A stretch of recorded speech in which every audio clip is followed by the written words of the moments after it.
Clap de fin pour la convention régionale de Bobo Nord, édition 2024. Ce samedi 2 novembre marque le point d'orgue de 4 jours d'activité. 4 jours riches en enseignement et en partage surtout pour cette pléthore de participants venus de plusieurs horizons.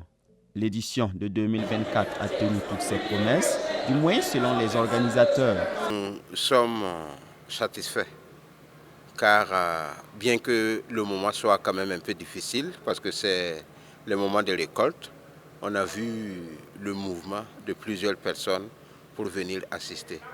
Et en plus de cela, les enseignements qui ont été donnés ont été inspirés par le Saint-Esprit. On a vu que des cœurs ont été touchés. Donc nous ne pouvons qu'être satisfaits du déroulement de cette convention. Nous dégageons un bilan vraiment positif. Et au début, nous avons eu peur compte tenu des dates choisies parce que les récoltes ne sont pas terminées. Donc à l'ouverture, nous avons constaté une faible affluence, mais nous nous sommes vite rendus compte que les gens sont sortis et les thèmes qui ont été abordés ont été des thèmes poignants, à savoir l'harmonie conjugale et le défi missionnaire. Et nous voulons dire merci au Seigneur. La particularité de la convention de Bobo Nord a été surtout le contenu donné par les orateurs. Une des particularités majeures, ce sont les ateliers qui ont permis aux uns et aux autres de donner ce qu'ils pensaient et de nous permettre de collecter tout cela afin de mieux les servir plus tard. Le culte de clôture est le moment choisi par le prédicateur du jour pour inviter le peuple de Dieu à travailler à l'unisson afin de relever les défis de la mission.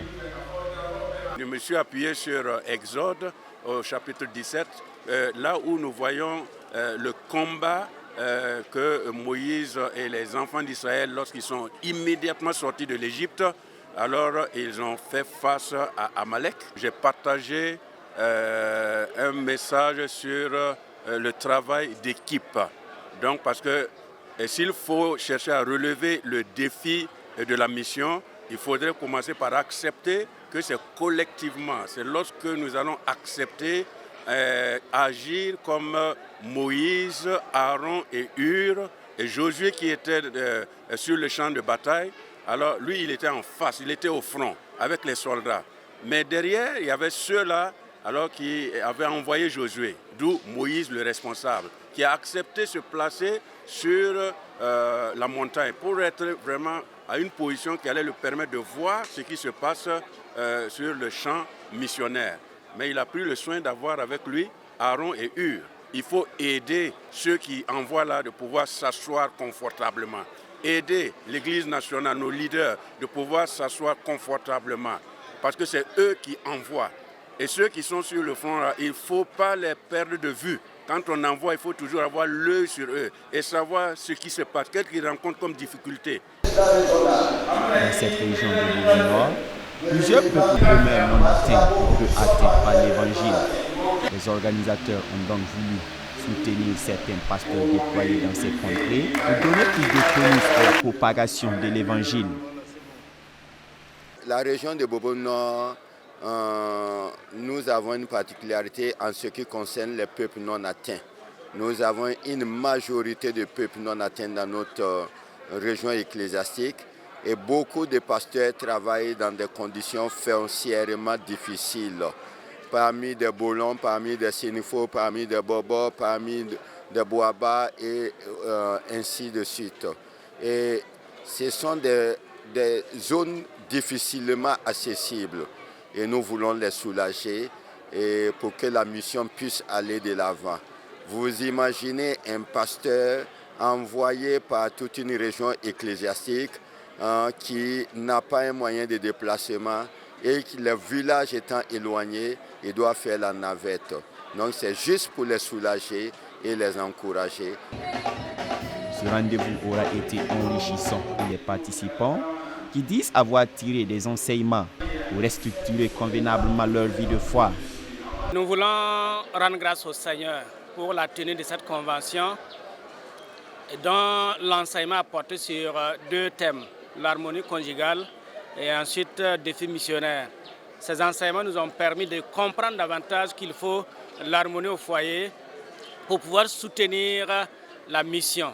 Et les enseignants étaient de qualité, de taille, et nous voulons rendre grâce au Seigneur pour tout ce que nous avons pu avoir durant ces temps-ci. Très satisfait de la tenue de cette convention. Merci au Seigneur pour tout ce que nous avons pu voir. Vraiment, c'est une grande joie. La première des choses est de dire un grand merci à notre Dieu. Pourquoi? Parce que depuis le jour qu'on nous a annoncé, en tout cas la tenue de cette convention, nous étions tous dans la joie. Dieu merci, nous voyons sa réalisation et nous voulons dire merci à Dieu, merci à tous ces organisateurs, à tous ceux-là qui ont eu l'initiative de vraiment mettre en place cette convention. Ce qui m'a touché et ce que j'ai retenu essentiellement, c'est concernant ces thèmes, les 2 thèmes qui parlent vraiment de l'harmonie conjugale. Nous voyons aujourd'hui que quand nous parlons d'église, il s'agit d'abord des familles. Une fois que ça ne va pas au sein des familles, il va forcément que cela se répercute au niveau de l'église. Vraiment, nous rendons gloire au Seigneur pour vraiment cette convention, cette initiative. Nous avons appris que l'harmonie conjugale dans le foyer nous amène vraiment à mettre en pratique la parole de Dieu et qui est la mission de Dieu, d'aller porter, évangéliser. Et nous avons vu vraiment qu'il y a des missionnaires aussi qui sont allés en mission et que nous devrions les soutenir, nous devrions vraiment prier pour eux et aussi subvenir à leurs besoins. Au-delà de tout, la convention de 2024 a été un tremplin pour mettre en lumière les cultures des communautés de la zone. C'est la fête des peuples qui referme ses portes et capte certainement sur la prochaine édition.